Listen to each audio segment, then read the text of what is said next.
जिला पार्षद जो हमारे हल्का नंबर 24 के, वो कहाँ सो के हैं? कभी देखते हैं दिल्ली में है, कभी देखते हैं फेसबुक में है, कभी जाते खेत में घूम रहे हैं, मैं किसान का बेटा हूँ, मैं फला का बेटा हूँ।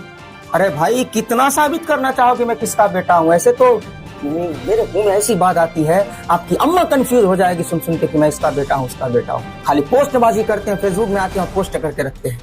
ठीक है, दिस इज सऊद आलम सिद्दीकी। तो दोस्तों, आज मैं आप लोगों के सामने लेकर आया हूँ एक ऐसी समस्या जो कि काफी दिनों से है, मेरे खुद के दरवाजे के पास है। और मैं बताऊं, मैं आपको वो चीज दिखाऊं, वो नजारा दिखाऊं, इससे पहले मैं आपको बता दूं, ये सड़क कुछ साल पहले जो है हमारे पूर्व जिला पार्षद की जो गुलशन आरा, उन्होंने इस सड़क को बनवाया था। अब ये सैलाब में कट गया है, तो अभी उस सड़क से समिति भी गुजरता है, मुखिया भी गुजरता है, वार्ड सदस्य भी गुजरता है, लेकिन उस सड़क की किसी को फिक्र नहीं है दोस्तों। और ये सड़क है जो कि बोरिया पूर्व टोला यानी कि बीच टोल को लेकर पश्चिम टोल से जो जोड़ने का काम करती है, यानी रकीम के घर से लेकर रईसुद्दीन हाफिज साहब के दरवाजे तक को जो मिलाती है, और जस्ट मेरे दरवाजे के पास जो कटा हुआ है उसको कौन भरेगा भाई? अच्छा, एक बात, मुखिया समिति तो आते ही रहते, लेकिन हमारे पार्षद साहब, माननीय जिला पार्षद जो हमारे हल्का नंबर 24 के, वो कहाँ सो के हैं?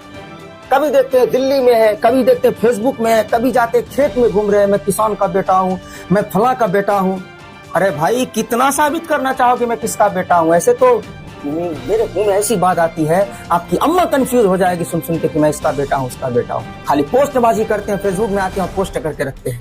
आज तक आपको तौफीक नहीं हुआ है बोरिया गाँव में आकर देखें, आखिर इसके जिला पार्षद है ना, जिम्मेदार है ना। मैं माननीय परवेज मुशर्रफ की बात कर रहा हूँ।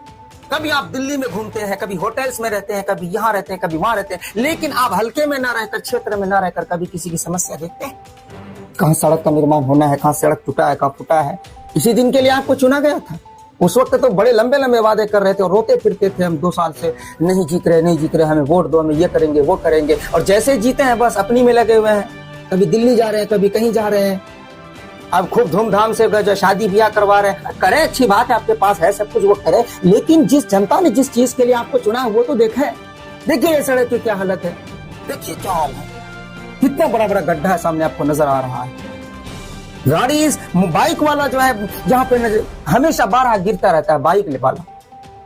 यहाँ तक नौबत आ जाती है कि पैदल चलना पड़ता है, और थोड़ी सी बारिश अगर हो जाए तो ऐसा कीचड़ होता है कि आप बाइक को इस साइड को यहीं रखना पड़ेगा, उस साइड को वहीं रखना पड़ेगा। ये क्या हो रहा है पंचायत के अंदर? ये क्या हो रहा है? मतलब आप लोगों को वोट देने से क्या फायदा? मैं आवाज उठाता हूं कि अगर मैं कोई गलत बात बोल रहा हूं या मैं किसी के खिलाफ, किसी पर्सनल इंसान के खिलाफ पर्सनली दुश्मनी मुझे किसी से नहीं है, मैं हमेशा सिर्फ और सिर्फ अपने हक के लिए, हमारे हक के लिए, जनता के हक के लिए बोलता हूँ, बोलता रहूंगा। ऊपर वाले ने मुझे वो हुनर दिया है। अगर आपको लगता है कि मैं सही कर रहा हूँ तो आप लोग हमारा साथ दें बस। और परवेज मुशर्रफ जी, आप बिल्कुल कान खोलकर सुन लें, आप बराए मेहरबानी एक बार आकर यहाँ पर जरूर विजिट करें खुद से और देखें।